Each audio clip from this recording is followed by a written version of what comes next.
اعوذ باللہ من الشیطان الرجیم بسم اللہ الرحمن الرحیم۔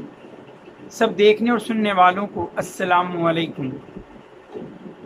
اسلام اس مذہب کا نام ہے جو مذہب خیر خواہی ہی خیر خواہی ہے، ایک ایسا مذہب جو اپنے ماننے والوں کو دوسرے بہن بھائیوں کے لیے صرف خیر کا جذبہ ہی سکھاتا ہے۔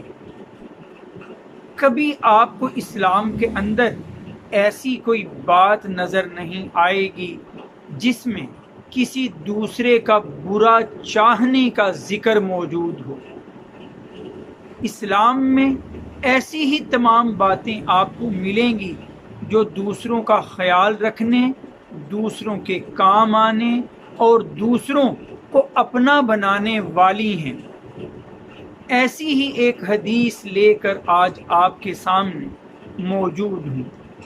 حدیث جامع ترمذی میں ہے، 3895 3895 حدیث کا نمبر ہے۔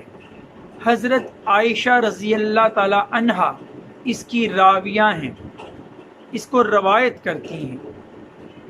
فرماتی ہیں کہ نبی کریم صلی اللہ علیہ وآلہ وسلم نے فرمایا کہ تم میں سے بہترین وہ ہے جو اپنے گھر والوں کے لیے بہتر ہے، اور میں اپنے گھر والوں کے لیے بہترین ہوں۔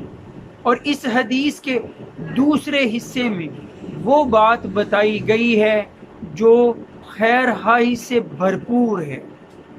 اسلام ایسا مذہب ہے جو انسانوں کو جیتے ہوئے ایک دوسرے کے ساتھ زندگی میں محبت سکھاتا ہے، اخوت سکھاتا ہے، رواداری سکھاتا ہے اور باہم شیر و شکر ہونا سکھاتا ہے۔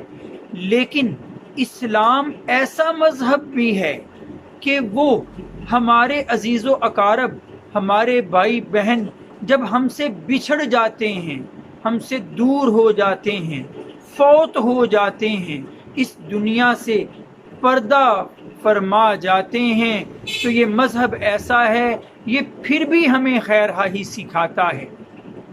اسی حدیث میں یعنی 3895 نمبر جامع ترمذی کی حدیث میں حضرت محمد صلی اللہ علیہ وآلہ وسلم کا یہ فرمان عظیم بھی ہے کہ جب تم میں سے کوئی فوت ہو جائے، کوئی تم میں سے مر جائے تو اسے خیر بات کہہ دیا کرو، یعنی اس کی برائیوں کو یاد نہ کیا کرو۔